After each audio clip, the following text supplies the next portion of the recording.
and welcome to the wrap episode 5. Nathan Guerra here, Anna Russel next to me. This is the show where we're rounding up all things Zwift over the last week in the community with a little bit of focus on racing, but events, tech, fashion, you name it. I'm coming out of the US of A. Anna's out of New Zealand. We've got a guest today with Kate Veronneau. We're going to be talking all things Zwift Academy today. We are also going to be chatting about the new TTT format that got released in the WTRL. Obviously, Wednesday Worlds. We've got some new racing coming up, obviously, with ZRL and some of the premier stuff happening, or some changes there that most likely will get talked about. Fashion, garage pick, and maybe I look forward to some features around the TTT in the future. So, Anna, all things Zwift. For the last week, there's been a lot going on. I heard some new KOMs. I don't know who that's about, but there's a lot going on this week. There is. First, though, we will round up our weekend of racing because I know that you sent me a screenshot of some racing you did somewhere. I didn't say. Did I send you a screenshot? I thought other people were just sending that screenshot everywhere. No, I think I saw something. You raced in real life though. You did in the weekend? Oh, this past weekend. Yeah, thanks for asking. Actually, that was a big goal and man, I've been chasing that podium for pretty much my entire racing career, and I got the podium, and it was less than a second between first and third. And Kerry Warner took the win. Last year's winner, Caleb Schwartz, took second, and I came in for third. It was just a bad timing. I've been replaying like what I could have done differently in that race for like the last week, but Ore to Shore, we got the podium. We've been talking about it on the wrap, actually, I think almost every week since we started this. So very exciting. Yeah. If you haven't seen, there's a little bit of a highlight reel over on my Instagram. But Instagram, thanks a lot, Instagram. Like, their audio library, you can sometimes select some of their audio and then it gets copyrighted even though it's a part of their library, but they don't take it away. And then it was a really cool reel, I thought. And anyways, it's still a cool reel. It just doesn't have any sound on it for those who are wondering why there's no sound on that reel. But Ore to Shore went well. Thanks, Anna. I heard that you did the classics as well as the TTT last night. Yeah, I did. But I will shout out to myself. I actually did it in real life race as well. I did the National Duathlon Champs over on a race course. Yeah, and I am the National Duathlon Champion. No way! Anna Russel is now the National Duathlon Champion of New Zealand.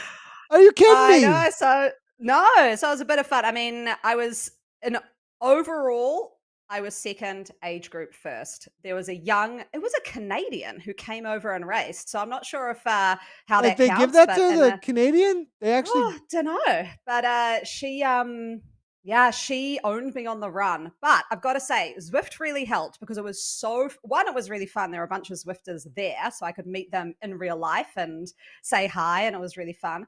But also on the bike course, it was cool because I was like, how am I going to do this as a kind of like Zwift race? And I got if someone came past me, I'd like jump right on their wheel, draft for a bit, and then just put in this like 30-second huge effort and then just drop them off the wheel. It was so much fun. So it was a really good time. But yes, other than in real life, classics. Now, I had a few questions for you because I was looking forward to this course. I don't think it's been like that ever before. Someone in chat correct me, but I have never seen a timed segment on the leg snapper. It's always kind of been a crucial part of the course, but it's never been like a KQOM arch. Like you don't get. Yeah, that got added. That is very recently added. Yes. So that was cool. I didn't know that. So when I started racing, I was like, oh, there's an arch here. I'm going to, as soon as I finish, go check everyone's times on Strava to see how they did. And when I did that, I saw Liz Van Houweling. I set a PR and thought that I'd done great. And then I checked Liz's and she wrote it like 12 seconds faster than me. And then you sent me a screenshot and you've got the crown of the KOM. So what happened? Your race was just bonkers. Yeah, 30 miles per hour on that finish. Well, here's what happened. I mean, first of all, when I went into that classics race, I was thinking, oh, it's on Innsbruck Ring. I'll do the usual thing I do, attack during sections that aren't the leg snapper, actually. and let the leg snapper split things up, and then everyone's waiting for that. So what you do is you wait for the little bumps on other sections, and usually you can kind of form a breakaway or at least break things up even more if you get people involved. We had in Wednesday Worlds, we've gone from, Dave talked about it during the broadcast. We went through it from the first week that we did it, 40 riders. We had 131 riders in the A category, not across the event. Wow. I mean, we're talking, and this is literally, if you go through the list, it's in the Zwift rankings, I think everyone is in the top 100 almost. I mean, it was insane. And anybody who wasn't gained like 100 some points in their rankings. So that's the start of what happened, right? Is that the level was just insane. And then on top of that, we had BL13 next. We had PO Auto. Tim Cartwright showed up, one of the most winning in the first year of Zwift Racing broadcasts from KISS Racing Team. Tim Cartwright was probably the unstoppable force of that year. Like, he just won everything. He showed up out of nowhere. I haven't seen the guy for like 3 years. I mean, it was just a stacked field. So then, going into the finish, Zach Neer does the Zach Neer thing, and he's done this so many times where he just attacks with like a K to go and goes through the cobbled section, gets 11 seconds. He had like 11 seconds at the bottom of the leg snapper. It set up their next other rider, John Brune, who's their big sprinter, to just go nutso with an arrow. As soon as he went, I tried to follow. He had like 2 or 3 seconds. And the reason I got the KOM is that I did follow, but I didn't close it down on him, but I had followed everybody else's wheels, and they dragged me up faster through the segment than he went through the segment, because he attacked before the segment actually started, and that's how I ended up getting the KOM. I mean, that wasn't my plan. I wanted to win the race. I ended up, I guess bronze is like the theme of Nathan's week, though, because I got bronze at Ortashore, and I ended up getting nipped at the line by Layson. Brune won, and then I think Brad Greenberg almost got me on his stream. It looked like it, but he's got a potato, so I won. I got third. Oh, nice. There we go. Yeah. Well, we know from our chats about potatoes last week. Don't Zwift with a potato if you can help it. But yeah, I thought that was pretty interesting actually, because our race was entirely different on the same course, and I think it kind of came down again to my thoughts of the races made by one who shows up, but also who's prepared to do something. So I found in the group I'm in, it's been really fun each week because there's been breakaways each time. And this time a breakaway went the first lap, we caught them. Then another guy ghosted, got ahead. I ended up getting on his wheel from Twitchers who are watching the stream going, get on his wheel, get on his wheel. I was like, okay.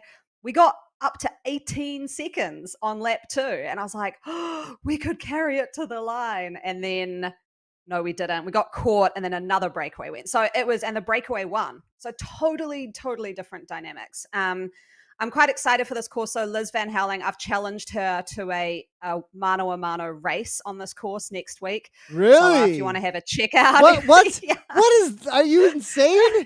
That's insane. Yeah, so I go with a philosophy. I think you would go with this kind of philosophy too. You find the best in the business and you just challenge them. No, I will get beaten, but by getting beaten, I'll get better. It was like when I did a sprint race with Christina last season. She will beat me in every sprint, but if I challenge myself, I'll get better, right? So I think, yeah, let's see how it goes. We're going to do 3 laps, the sprints and the leg snapper. See how we go. Right on. Yeah, that'll be good. It will get you stronger, definitely, to be racing against Liz. She's been showing up. I think she's made every Wednesday Worlds since we started the Wednesday Worlds promotions around the classics. So it's been really good. Actually, Nathan, I had an idea. I had an idea when you were talking, as you mentioned the rankings. I actually think we could bring that into the show a bit when the season kind of kicks off. I reckon we do a little segment at the end of like where the rankings are, who's sitting top 3. Who's moving around, who's made big jumps in a week. I think that could be kind of cool, a little segment. I mean, maybe the audience, you tell us in the feedback or the chat, but I'd kind of like to see who's top dog, each week. Yeah, I think that's a great way to go. That could go right along the other addition we're looking to do with the TTT and just making sure that the team time trial is getting what it deserves as far as the promotion in the community as a mainstay, a niche of racing in the community. I mean, you have thousands thousands upon thousands of riders, thousands of, over 1,000 teams most weeks that are jumping into the team time trial. It's definitely a part of the racing scene every week. So we definitely want to make sure that continues to get the coverage that it deserves. So alongside of the rankings, that's a great idea, I think, Anna, to put in toward the end of the show each week. Speaking then of what's happening with TTT, I think that's a great intro to our next topic, because there's a new team time trial format with, and there's a couple of different things going on here. It's not just that there's a conveyor belt. There's also some other things that have changed about it, Anna. Yeah, I actually just went through to check how much chat's coming in, and there's a whole lot of chat coming in, YouTube, Facebook, and Twitch. So thanks for coming in. I see Aaron Bleakley here as well. I know he did the TTT last night. They might have set a course record potentially, but yes, it was fun. I did a TTT last night for one of the NZ Bro teams, and it was cool. Like, one is our race starts at 7:00 at night, which is a tricky time for me with the kids. So usually I'd get on like 30 minutes early before I go put them to bed. But this time, because it's on a conveyor belt, you just get on when you want to, right? So you know when your start time is, and my start time was like 7:06. So I was like, oh, I don't have to rush trying to get there and then, have my trainer unpair because I'm not pedaling backwards during the countdown part. So yeah, this is us last night. You will see there is one slight little glitch. It didn't really affect the race, but occasionally the riders in front would shoot behind us and then we'd go ahead. It was kind of a bit bizarre, but nothing changed, the racing. So there you see it. So there's the little glitch. They kind of go back and then go forward again. So I'm not sure what was happening there, but we all were moving forward nicely. You can see the time on the top right, counting down from 4 minutes, and then you get that timing on the front, just like an individual time trial was going. Really good, because you can see me spinning there away. I haven't disconnected, not in a pairing screen or anything. So yeah, it's been really good. And then you just shoot off like you usually would in an individual time trial. And that's awesome. Obviously, big change as well, TT bikes. Now, I found that probably took the most getting used to, and it was more just a mindset thing. It was sort of like you're so used to when you're in Zwift on a TT bike not having a draft. And so it was kind of getting that mindset shifted that, yes, you have a draft, so get on that wheel. Also, the other thing, which is, I guess, a little bit random, is I'm so used to seeing my headband in shot, and you can't see it because you're in a TT position. Well, we got so it in shot. I mean, you had it on at least on stream, it looks like, Anna. I know, I always wear it on stream. So you made up for it. Yeah, but you just look different. So I think that was the thing. I kind of was like, well, yeah, you do look a lot different. That's a really good point, because you're so hunched over, you don't see the avatar the same way. That might bug me a little bit, actually.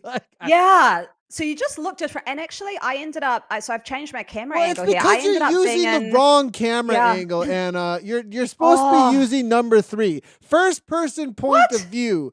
Like, come on. No way. What? No okay, way. that's nope. The podcast over. I'm just kidding. We're just stopping record.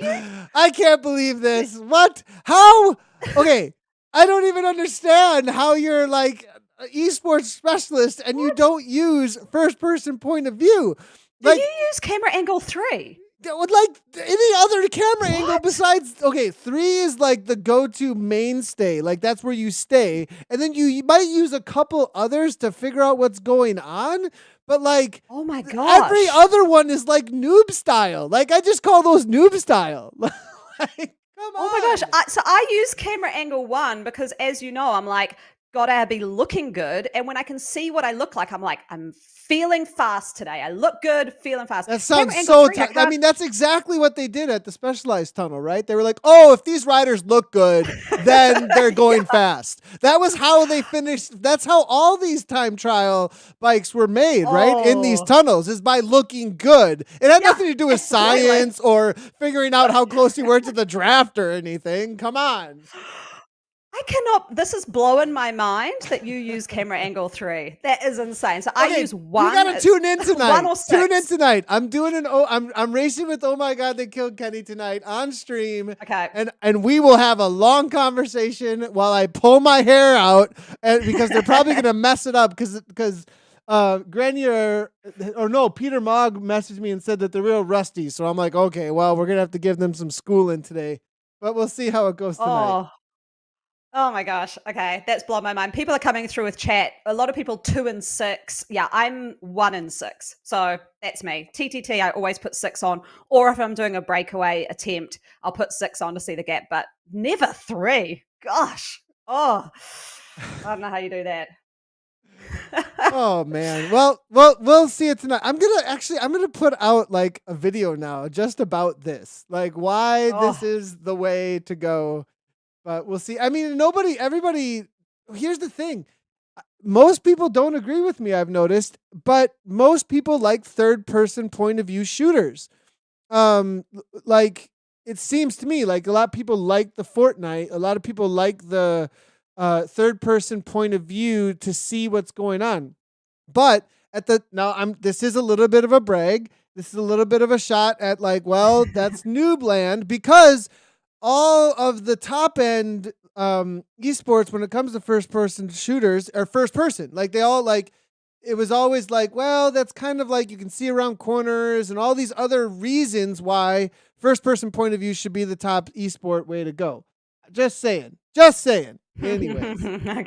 Okay. I'll be a noob in camera angle 1. I'll take that. I think you're gonna swap. I think you're gonna swap. No. I think it's gonna happen. I think after we get to the point of understanding why the draft is more recognizable in first person point of view, camera angle 3 is going to be. Do you want to know some of the chat coming in?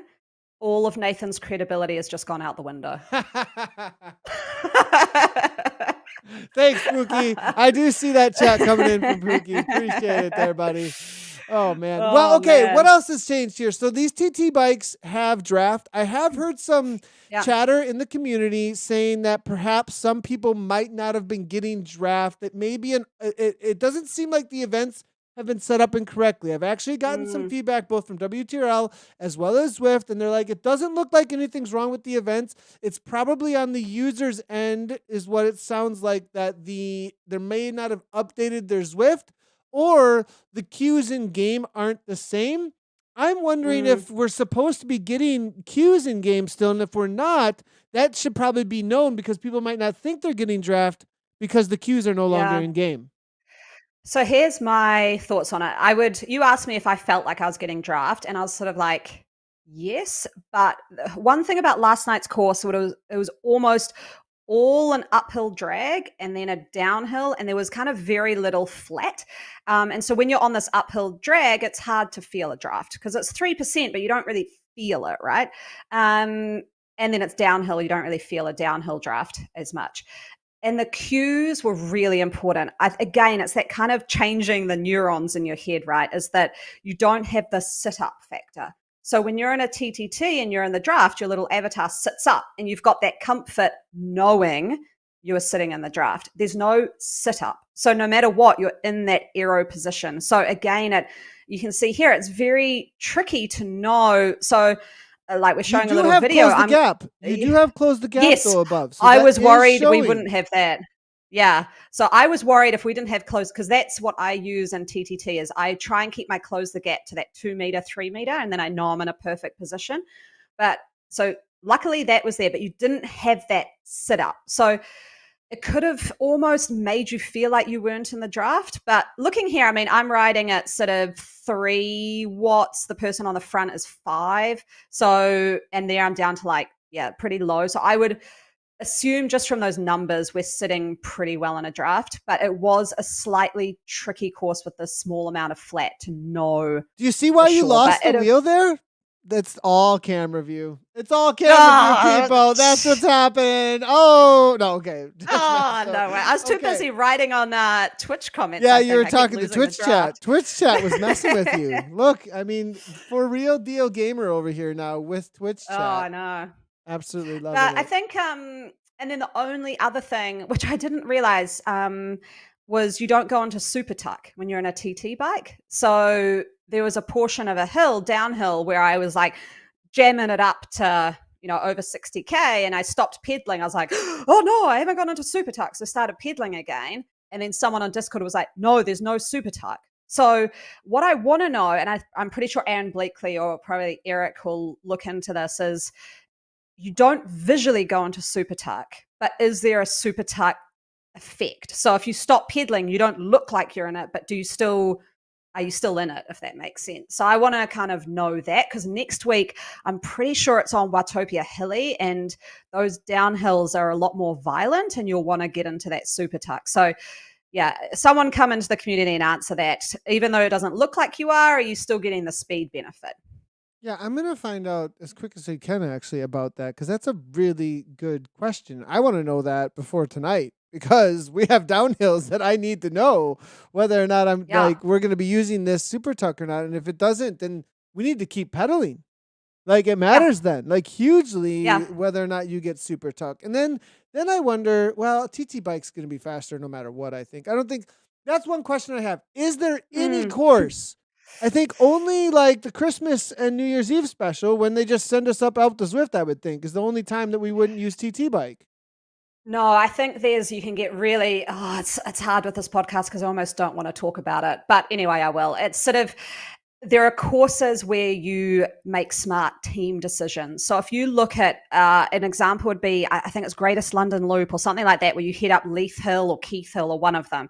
Now you start with like 10, 12K of flat, and then you go on a climb. Now the good teams, you look at the Saris men, they get all of their big power riders to take turns on the flat, and then they hit the hill and they strategically drop a couple off, and they just have the climbers then go for it on the climb.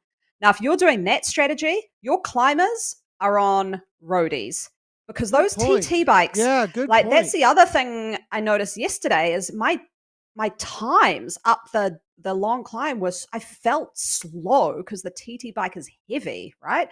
Whereas, yeah, you get your team and you have TT bikes rolling around the front, and you're on your roadies sitting in the draft, and then the roadies go up the climb. I mean, Aaron might come into chat and tell me, but I think you're going to end up with teams with different bike choices. Yeah, a good point there, especially on courses like that. I think that's a huge, definitely huge difference when it comes to whether or not you're on a climbing course. And those courses that finish uphill, that are that intense, you're going to get a huge advantage. Now, there's going to be, on the other side of that, though, the amount of downhill you get, especially on those London courses. I don't know. There's a lot of speed to be gained. I think each team is going to have their own desires depending on, like you said, where they excel. And as you said, if you got some serious climbers, they're going to excel so much on that uphill that there's massive amounts of time to be gained. There's one other thing that you brought up here.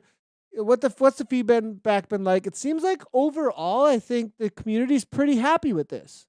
I'd say so. Yeah. I mean, there are always going to be glitches when something new comes in, like in my opinion, always, whether that's you yourself, like I actually got in the pen and didn't have a TT bike. So there's human glitches, and then there's just glitches because it's something new. So, I mean, I always kind of go with give it a try. If you like 90% of what was there and there's 10% that can be improved, that's a pretty good outcome.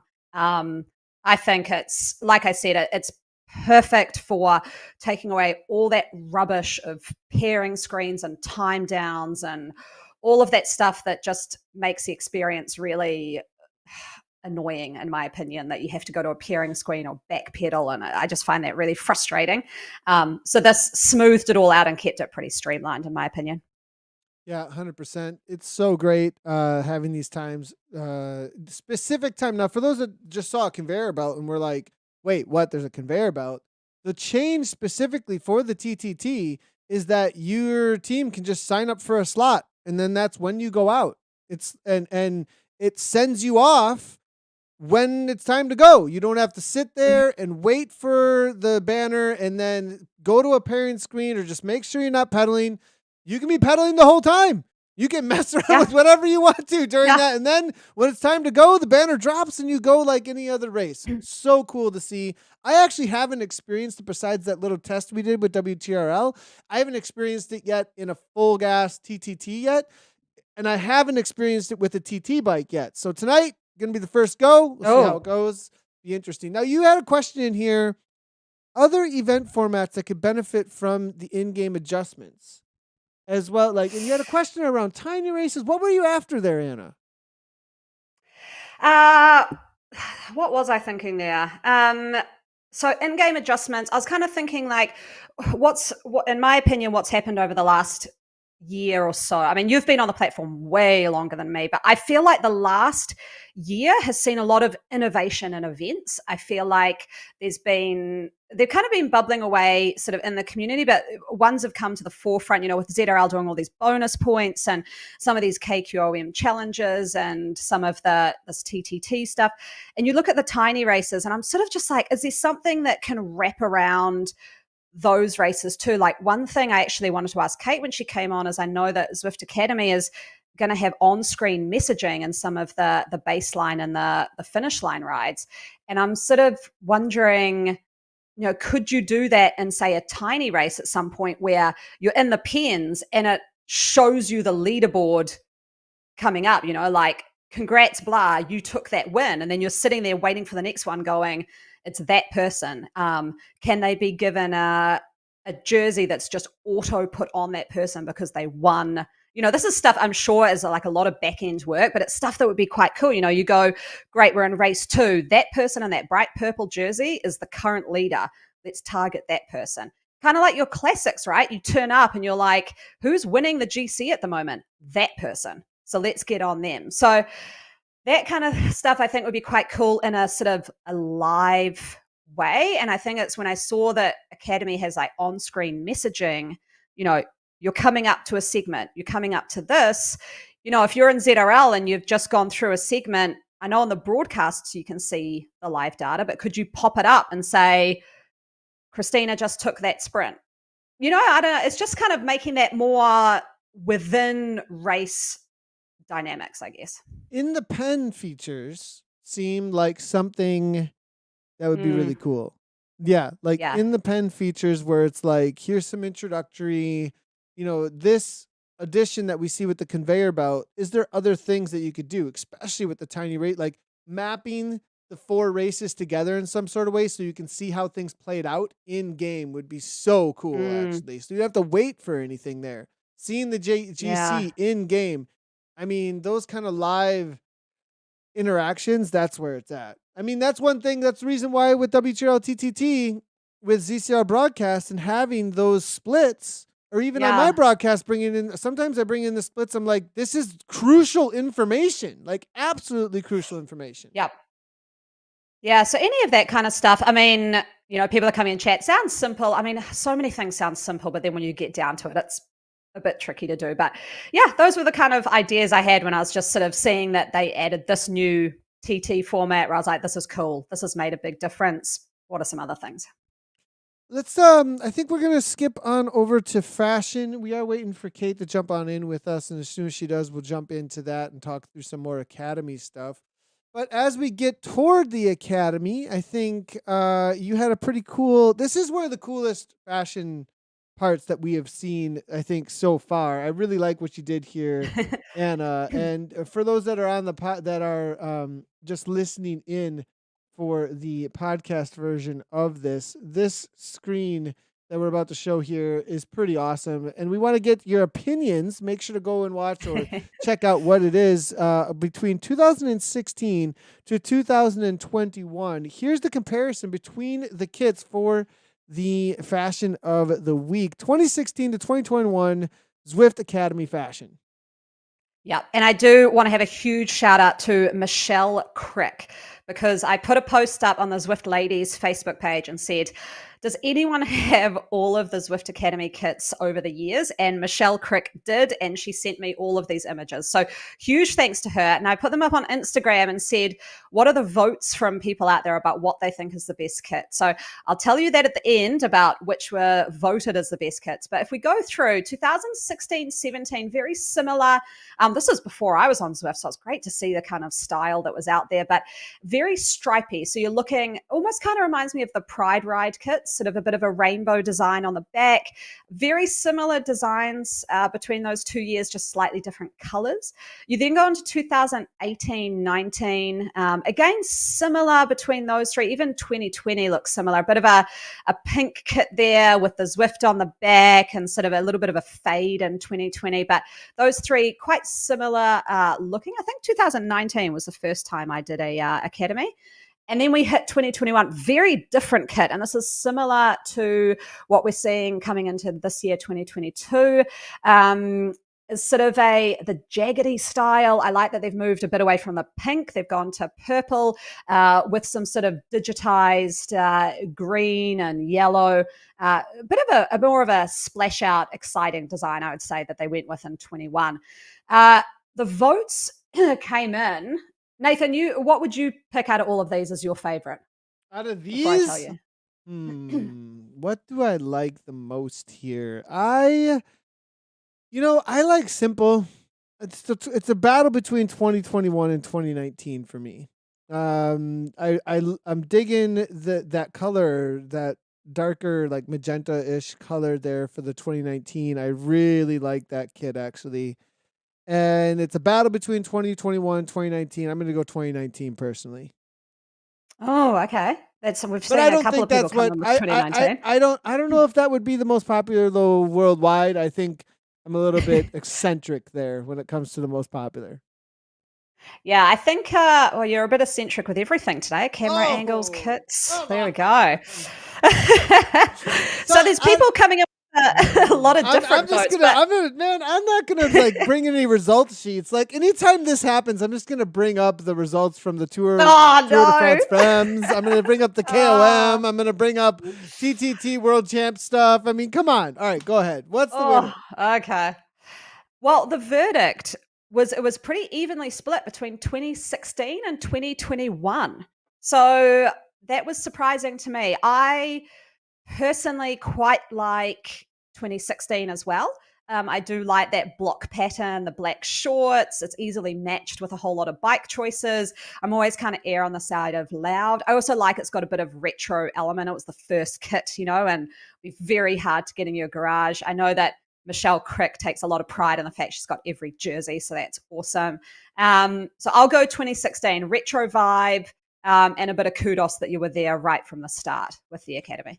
That is a great kit, and I think the splash, it does have that retro too. It's got a little bit of a little more wild feel. It's got a lot more color to it than the other ones. So, all right, and then what else do we got here when it comes to the bike? I think we had a special bike pick or setup here of the week.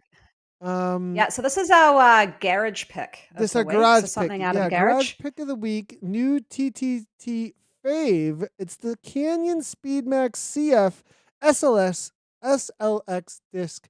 This is a great pick that you brought, and I think it's because not only is it a good looking garage pick, but it's also something special here for the new Yeah. TTT format. Yeah, a bit of a shout out to the new TT format. I know everyone was out there trying to pick their best bike. Now, this is quite a good one because you only have to be level 26 plus. So it's pretty accessible for everyone, and it's 891,000 drops. So comparatively to the other TT bikes, it's not even that expensive. It is rated on Zwift Insider as the fastest, significantly faster than any of the other TT bikes in game. Looking through, it's okay. I mean, there's not a lot of color on it, so fashion-wise, it's tricky because it's pretty plain. It is fast. So, I mean, we see so many of the Tour de France teams on this Canyon bike when they're doing their TTs, and obviously makes the difference. So it's a great fast bike. Now, if you're looking at a purely flat course for your upcoming TTTs, and you want something that looks a little bit different, I would almost go something like the Ventum. So the Ventum is a lot cheaper. It's about half the price, 482,000 drops. You've got to be level 31 plus, but it looks crazy, like crazy design. There's no sort of front bracket part. So yeah, go check out all the TT bikes on offer. There's some very, very heavy ones. So be careful, because if you're on those, you'll get dropped on any climbs. This is by far it's sort of like the Specialized Venge S-Works of the TT bikes. You can't go wrong. Pair it with some nice fast disc wheels, and yeah, you won't have any dramas with that one. But if you want something a bit different, yeah, that Ventum or even the Cervelo PX series, they look pretty nuts. Now, this wheel setup that you have on here, that's the fact. Like, so your whole setup on here, this is it. Like, this is your go-to when it comes to team time trials? Yes. So the wheels, I know people watching will say they're not the fastest wheels. I know they are not the fastest wheels, but they just look so good. Oh, okay. They're so bright. That's it. That's it. It's over. What? No, like how is Pookie saying in chat that I've lost credibility here when these are not the fastest wheels, and it's like, oh well, it looks good, so I'm gonna use that. I can't even believe what I'm hearing now. How? Oh, I know, but it looks good. Like the bike is plain, the wheels are loud. It's a great combo, and Oh my god.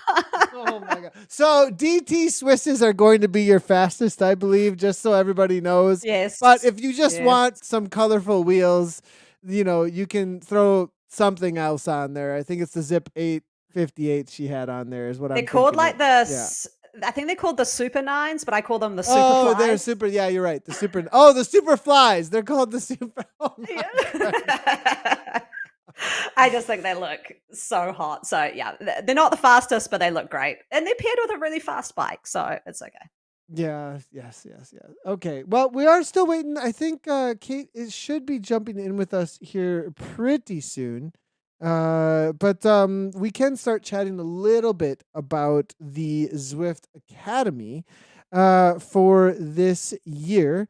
It did just recently get announced. There are some changes, and we just started doing the orientation live. One thing we did notice is there was a little bit of a bug across all events. I don't know if people have noticed this, but there's been a bug where some of the specific assigned jersey rides have had a lot of different jerseys suddenly in there, right? I've got a report that it's been found and what was going on, and that should be getting fixed, if not fixed already. And it might be that's just totally gone, actually, at this point, because they were able to, it sounds like, do an update to something where they didn't have to update everyone's game client, so they didn't need a new game client for it. It sounds like they were able to just flip a switch and say, oh, this is where we found it, and bam, everybody's jerseys should be good again. Thanks to everybody that gave that feedback out there, though, because it was a little weird, like, especially in the Zwift Academy ones that I saw in the orientation ride. It was like, you didn't even know that it was supposed to be a specific kit. There were so many different kits going on. Yeah, it's my one was weird. I had just done a race beforehand, and I had the QOM jersey, and everyone on my academy orientation ride was in the QOM jersey. So it was really Wait, what? Are you serious? Yeah. Yeah. So I'm riding along. I've never seen that one. I've never seen that. That's a really weird one. Everyone was in a QOM jersey. QOM. Yes, everyone was in the QOM jersey. I don't know if everyone else saw that, but that's what I saw. So it was nice. So I always like those sort of orientation ones, because you do a little bit of a workout. It's pretty easy, but then you're learning a lot along the way as well. My parents have signed up for Zwift Academy, so they're excited. And I also get a lot of my Anna just said her parents have signed up for Zwift Academy. Oh yeah. Talk about every year. Zwift evangelist. I mean, like, she's got the whole family doing everything Zwift. Well, it's good. It's a great way to get them kind of into it in a nice environment, right? They just do a workout. It's not a race. They can kind of have a bit of fun, feel like they're accomplishing something. I get all of my athletes to do it as well, because I found if they do the road workouts. It just kind of spices things up. They do something a bit different. And then we go on to the Triathlon Academy. And then that pretty much leads right into the race season. So it's kind of like a really nice sharpener heading into our summer season. And yeah, there are a few changes this year that I've noticed. The workout, so it's a bit shorter, obviously. So there's shorter workouts, and overall it's shorter. So it seems to be about sort of a month. The workouts, from what I've seen, there's a short option and a long option. Short option is around sort of 30 to 40 minutes, and the long option is around 45 to 55 minutes from what I can see. So good choices there, because, say for example, my mum, she's very new and she doesn't really like riding longer than 30 minutes. So that's perfect. One thing though is there's from what I can see, no group rides, which is interesting. So that's been something that I don't know about in the men's academy, but in the women's academy has been a huge part every year, has been these kind of recovery rides or group rides. So I'd be interested to know why that was taken away, whether that was feedback or whether it was just hard to get ride leaders to kind of lead a well-organized group ride. But yeah, on the women's side, I guess a little bit disappointing, because that was quite a fun part of the series, good way to chat. The workouts are quite hard, so you don't often chat as much in them. And then, yeah, the baseline and finish line rides that we had last season, which I think was a great addition. I believe they're on Legends in Lava again, I think, where you've got sort of that sprint, the Titan's Grove, and the volcano. And you'll have on-screen messaging, which I think is great, because I know when I did them last year with my dad, he didn't actually realize that those were time segments. And so he just kind of like rolled through the whole course and thought it was a race to the finish line. Whereas I think it'll be pretty clear now, there's a sprint, So on that side of things, with the group ride part, I think that there's a lot of group rides happening, and making it, I think it kind of speaks to like Zwift Academy being about the workout experience that you're getting, and adding the group rides. It was like completion maybe wasn't happening as much as maybe wanted. It was asking a lot rather than just focusing in on what this is about. Right. And so like adding this, and I'm not disagreeing with you that there's a great social aspect that can be gained there. I'm just like, I'm wondering from a theme point of view, like what is the theme of Zwift Academy? What's the branding around it? What's the purpose of it? And there's all these other group rides that you can go and do. Maybe like, here's some extras that you can go do for the fun of it, but not making it a requirement might have been a good trade-off. That messaging would have to be really, really clear though. And I just wonder if like they're looking to try and get the completion rate as high as they possibly can. That's maybe why things got shortened. It's maybe why it's like, here's 6 structured workouts. It's like, you know what I mean? Like just making this thing like as clear as possible, clean cut, because there's so much going on Zwift, and being able to do it all, you might have to commit your whole life to it, because people only work out, or work out once a day. Maybe at the most, for most people, that's like, you work out 7 days a week. That's a big ask for most people, And so I think it was a fitted in there thing. I do like the baseline ride, the finish line ride, absolutely awesome, and the orientation, in-game messaging. They've got 2 awesome coaches on this, Stephen Gallagher and Dan Fleeman. I've known them forever on this in the world of Zwift racing. Both of them have raced at the highest level when it comes to Zwift esports, as well as the highest level in real life. So they've got some great coaches on it that have put this whole thing together. And then, of course, there's the pro contract side of things, which is a whole nother level of it all, Anna. Yeah, and I think I'm interested in the pro contract side of things, just for the fact with the Tour de France Femme avec Zwift, but also the Alpecin Phoenix, or whatever they're called now, Alpecin de Koenig team. being world tour next year. So I think they are becoming a world tour team next year. I mean, I feel like that pro competition is going to be next level. I mean, we saw it last year where they went on that kind of camp on GCN and they had, it was like a reality TV show and a lot of people got really invested in it. And so I think that, and it exposed a lot more people to it. So I'm quite interested to see what that looks like because I have a feeling it's going to be just in the stratosphere kind of competitive for people to get into that. I don't know your thoughts on that, but I think it's just you're going to be seeing ruthless competition. Yeah, it's especially after the hype we saw last year and the way that things have gone, and then after how Jay Vine now at this point that we've seen where he's taking things. I just think that Neve Bradbury, I think both of these athletes taking it to the level that they have, it's a whole nother story. And then with TDFF on top of it. Speaking of, our guest has gotten here. We've got Kate Veronneau with us. Great to have her. Kate, just going to do a quick audio check with you just to make sure I've got you. Are you there, Kate? All right. Testing. 1, 2, 3. You sound absolutely awesome. Where are you coming at us from right now? I am coming at you live from Zwift HQ in Long Beach, California. It's so great so awesome to hear. I know that for a little while, after, the whole reality of COVID and shutdown, things weren't happening too often at the office. It's great to see you guys all back in the office. Oh, it feels so great. Eric's in town. He lives in California now, which is really exciting.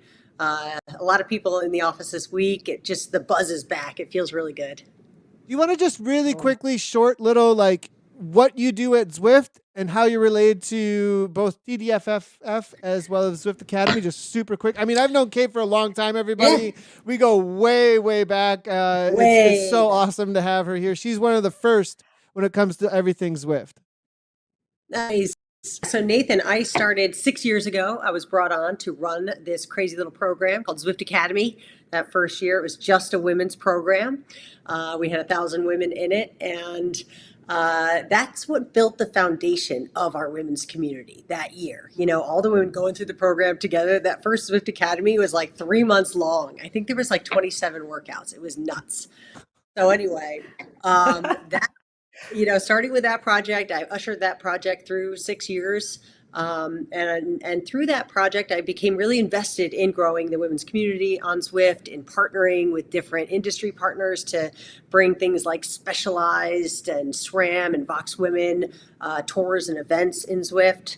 So now I find myself director of women's strategy at Zwift, and that put me as the lead for the Tour de France Femme avec Zwift and Paris-Roubaix Femme avec Zwift projects. So we get to extend our influence, our commitment to growing and elevating women's cycling from the game, to the roads. So it's pretty awesome. It looks like you've been pretty involved here. There's at the Tour de Zwift Femme avec Zwift. Yeah. Also, I've got some old school pictures here with old school Zwift logos. It's part of the North American tour. And so a tour that we did way back. So that's kind of like, that's funny. Between these two pictures, it's kind of like way back all the way to this past summer. It's pretty cool. Amazing. It's amazing. To see that and to see Zwift next to Tour de France, that's like the only time that we would really, move away from orange to yellow, but it's pretty awesome.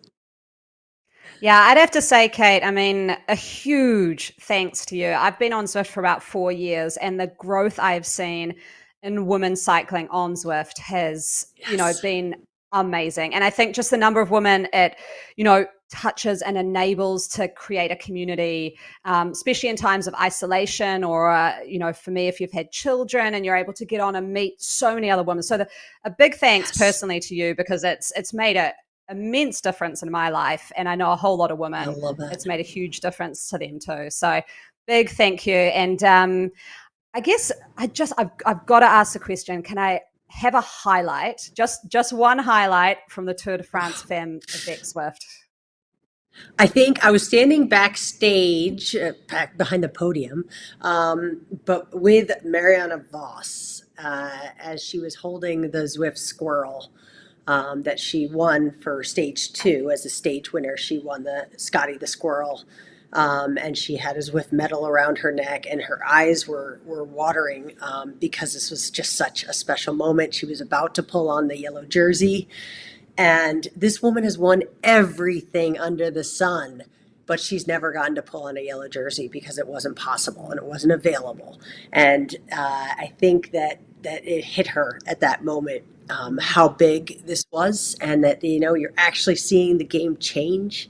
And now, I mean, she's got everything. She's got everything in that wardrobe. So that was pretty special. And then to see Zwift be such a big part of that, it's just wild. It's awesome. Yeah, I think, I mean, I messaged you this story, but I got all my family to watch every stage. And my 3-year-old son, when we went out to go riding on his bike, usually he'd be saying, I want to be Walt Van Aert. And that day he's like, I want to be Marianne Vos. I want to ride like Marianne Vos. I was like, this is so good. It was amazing. So yeah, just the platform they're getting, it's huge, huge difference to women in cycling. So a massive thanks for that. Question, if we're talking academy now. So we're just sort of, Nathan and I were chatting before you came on. A few differences this year, a bit shorter and less workouts, but same baseline and finish line rides. What was the sort of thought process going into this year's academy? Yeah, the thought process for this year's academy is, let's identify riders' power profiles. Let's see what kind of rider they are so that we can steer them to their best training program coming out of the Zwift Academy. So you're going to get a taste of a lot of different types of workouts. You're going to see how you tax each system, and you're going to find out really where your strengths and weaknesses are so that you can now take that further. So instead of like Zwift Academy being this ultimate training program for everybody, we decided let's get more specialized with the training after the academy, because we all know anybody that has spent a lot of time racing and training, everybody is different, and what you have to train is going to be different than what Nathan has to train. So this is our way of getting a little bit more custom for riders to get the most out of their training and the most out of their Zwift experience, but also have a fun time and get a really nice introduction to a bunch of different types of workouts that are going to show you how you can train those different power systems. Is there then around the timing kind of too, it seems like, because it's going into Zwift season, so Zwift Academy, like introduction, now you're going to get an idea of where you stand and now go into something more, and it's kind of like a placeholder, like we're going to place you and now go do workouts, go do racing, go do fun rides. That's the idea around it a little bit? Yeah, that's the idea around it. We wanted to make it a little bit shorter and more accessible. You'll see that there are shorter and longer workouts, which is great. Not everybody needs to do a 50 workout. There's some great 40-minute workouts in there. So we tried to make this program really, truly for everyone, from the pro contenders through the beginners, have a lot to offer in terms of learning about, who you are as a cyclist, using the Zwift terrain to do that. I love these baseline and finish line. Those are really cool. It's a fun way of getting those intervals in. You're going to do that medium, short, and long. And this year we have the messaging in the game for the line and finish line, which is huge. You're going to know when those segments are coming up, so that you can just get it. You can just go after it. And then you're going to have other riders out there to chase and to motivate you. I think it's going to be really fun. I know I'm looking forward to it. Real quickly, can we speak to those segments just real quickly for those that are maybe not understanding what we're talking to there? Because wait, there's segments, and because I think it's one of the coolest things that's ever been done when it comes to a program, to be able to make those comparisons, because in Zwift, I've used segments so long to figure out where I'm at. Yeah, so these segments, there's a short, medium, and long, and those are going to really help kind of figure out your phenotype, who you are as a cyclist, maybe you're really good at the medium, you're like a VO2 person, or maybe you just crush that sprint and you're all about the fast twitch, or maybe you're a bit more of an endurance rider, and that longer segment, you can really hold a high power. So, and you're going to find out which ones that you need some work on. So you'll be able to come from the academy and get a lot more specialized with your training. Awesome. Yeah, I think those are really good. Last year, last year my dad and I did them together. So I just had a baby How and fun. my dad just turned 72. And so we used those Yeah. baseline and finish line rides. We actually raced them every Sunday together Oh, that's to try and great. see if we could get better and better. And Well, this that's year the my thing. mum, Yep. yeah, my mum's going to do it. And I think, she rang me yesterday. I was like, oh, I don't know if I can do this. And I was like, okay, Yeah. firstly, you can do a workout that's 30 minutes. She's like, oh, I can do that. And you're like banded with other riders. You're not going to get dropped. You're not going to sort of be out the back. There's no worries. So you just get on. And No if you worries. get tired, just don't worry. Yeah. So I think Yeah. and then I'm giving the academy to an athlete who's off to Kona. So like you said, the breadth of what it sort of can be different things for different people, I think is amazing. I love that long and short option. I think that's perfect, not only for academy, but going forward. Sometimes when you go on after academy, you've got that folder, you go, I've got 30 minutes today. Oh, that academy workout, that's actually a great little hit out. So good. These are great workouts. Dan and Steven, the Deep coaches that we've been working with for a couple of years now, they are phenomenal. They're coaching some of the best athletes in the world, and they know Zwift inside out. So they really know how to put together, 40-minute, really efficient workout that is such a great taste of, the essential things that you do to train those different systems. So it's a lot of fun. You're going to, coming from this, you're going to be better at workouts. You're going to understand how to put your best effort out for whatever interval it is. And you're going to see improvements. You'll see improvements in the month, and then, you're going to really see improvements once you tap into your next training program. I can see in chat, people are loving having Kate here. Eric Schlange from Zwift Insider says it's Kate the Great. Love to see that. So, 2 more questions for you, Kate, and then we'll let you go. Quick one. No group rides. And I had some conjecture around that saying, look, this just need group rides. There's lots of group rides out on Zwift. It's a great social aspect, but let's get this academy done and go find a group ride to be a part of is what I thought the thinking might be there. Yeah.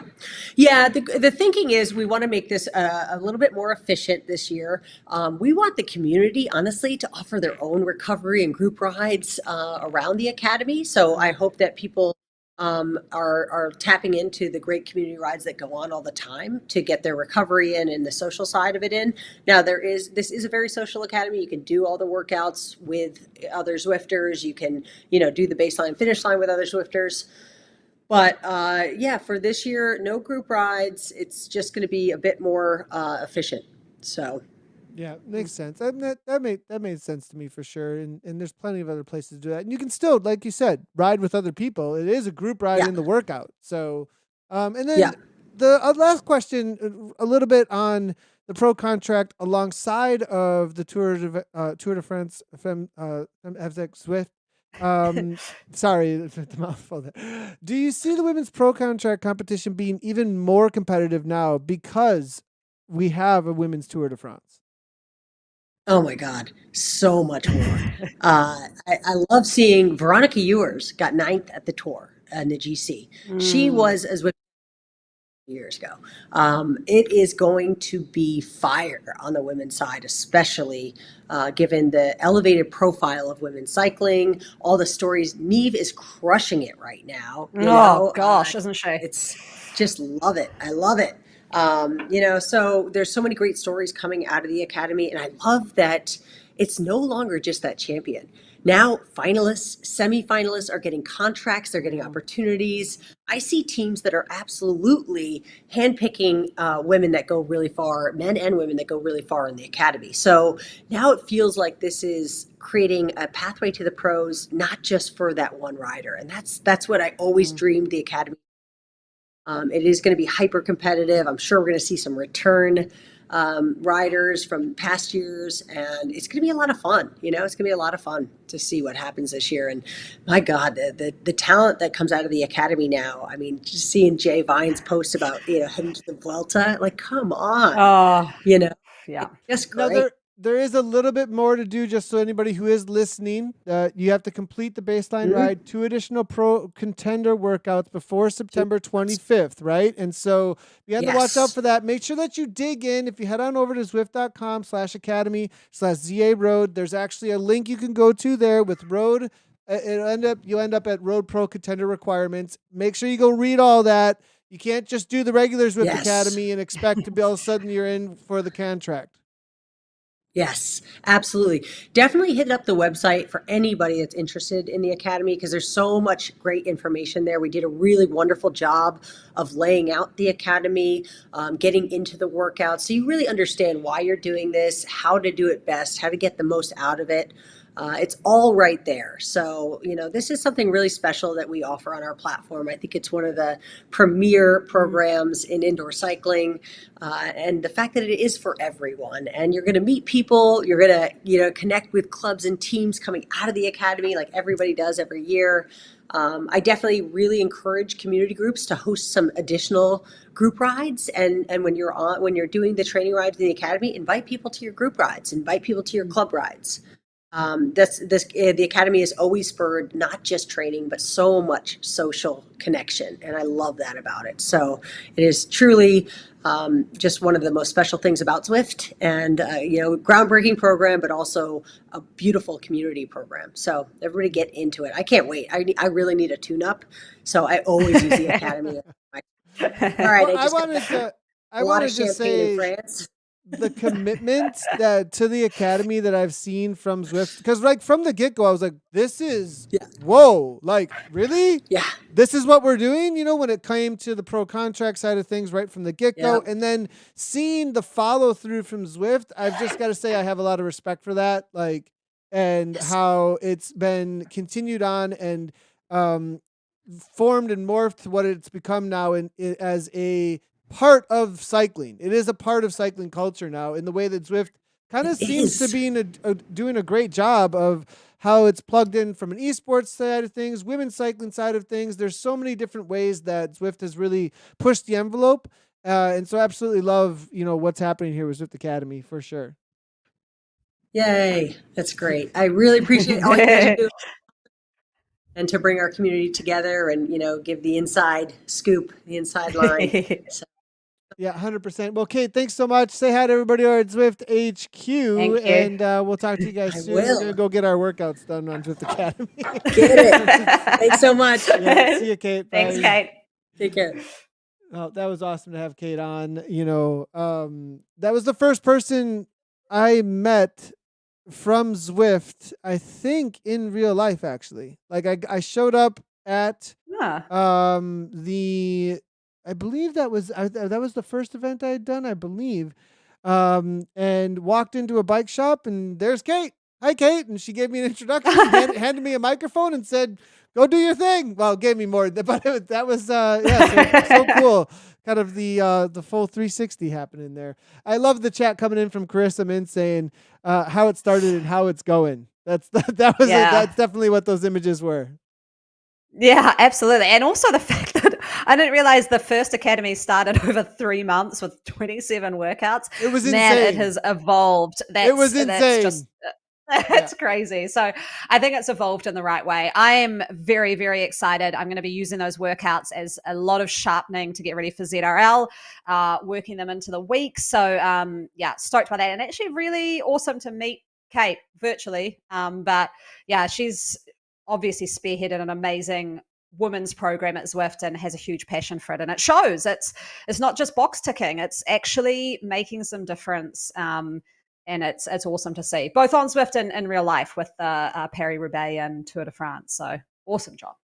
So to wrap things up then, coming into the next week, we will be looking to have some new features, just so everybody knows. We will be doing a team time trial feature specifically around WTRL, as well as a rankings. When are we going to start the rankings feature? Should we start that up next week, or are we waiting for ZRL? Yeah, Yeah, we'll just go for it. I reckon let's get it going. See where we're at. see where things are at, see how it changes as we get into the more official / unofficial Zwift season of the cycling world. But what's coming up this weekend for you, Anna? Well, I have been looking at my power numbers and realized that with Premier League coming up soon, I have lost a bit of my sprint in favor of some 5-minute power. So I think I need to go work on my sprint. So the best way to do that is racing, in my opinion. I haven't found a workout that really gets my sprint going as much as just sprinting in a race. Seems that there's more on the line and you kind of push that a little bit harder. So I'm going to hit up the Zwift Insider tiny race this weekend. Do those 4 races in a row and I actually do them. I was talking to our team manager at Saris yesterday, is that I do a really hard triathlon session, a swim, bike, run on Saturday, and then I do the tinies on Sunday. That's New Zealand time. So my legs are so tired, but I think it's good because when you're doing like knockout formats and things like that, your legs will be tired. So you better learn how to sprint on tired legs. So that's me going to hit the sprints, get out there in the pool and do some running. And yeah, that's about it for me for the weekend. What about you, Nathan? Getting your individual time trial sorted for next week?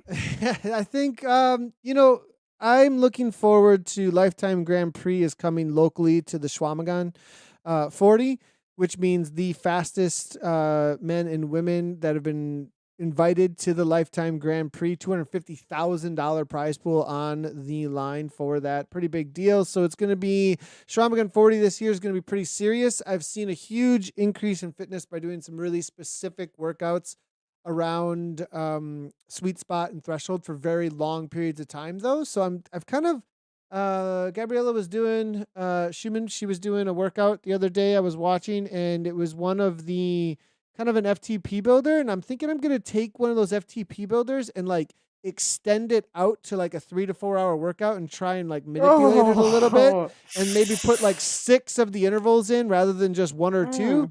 So that's kind of my goal, because I did like a 300 to 320 watt 3 hour like the last couple of this last month. I did that twice and it really put something extra in. Well, I'm going to try and take it to the next level and see if I can do steady with these like 20-minute uppers and see if we can like get that same kind of average power, normalized power thing going on around more intensity mixed in though. We'll see how it goes. I might fail this workout.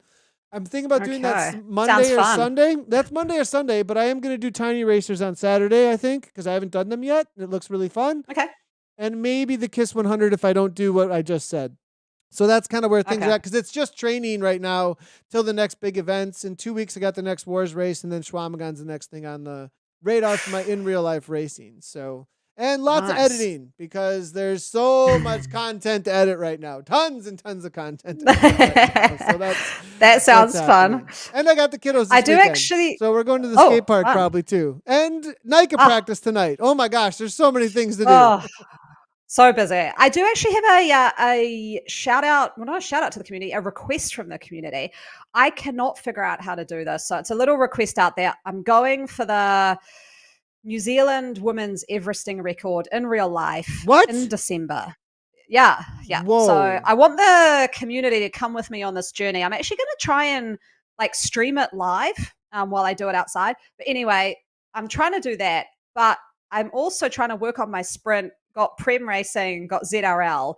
I have about 8 hours in a week maximum. How do you balance those two? Whoa. Well, that's it. Yeah. So that's what I need. Someone from the community help me as to what I do here to actually be able to ride for like, I think I've got to ride 12 hours based off ZRL type training. So if anyone has any ideas, shoot me a PM, because I'm stuck. I don't know how to do it.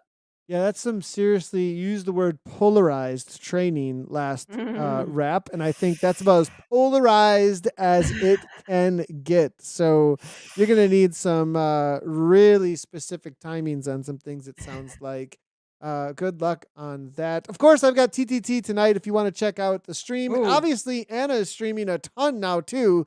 Head on over to her Twitch.tv. It's Anna Zwift over on Twitch. Absolutely love it that you're taking that on so much. I mean, the Twitch community is growing. Our goal is to get partnership as much as we can to as many Zwifters as we can over there.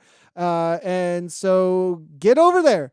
follow some Zwifters. It's going to help the whole community out to grow a ton there and get this game and this community in front of the gaming community. Because if we get some partners, that means Twitch will be promoting the Zwift community partners in front of the whole gaming world, which would be absolutely awesome if we can all make that happen together.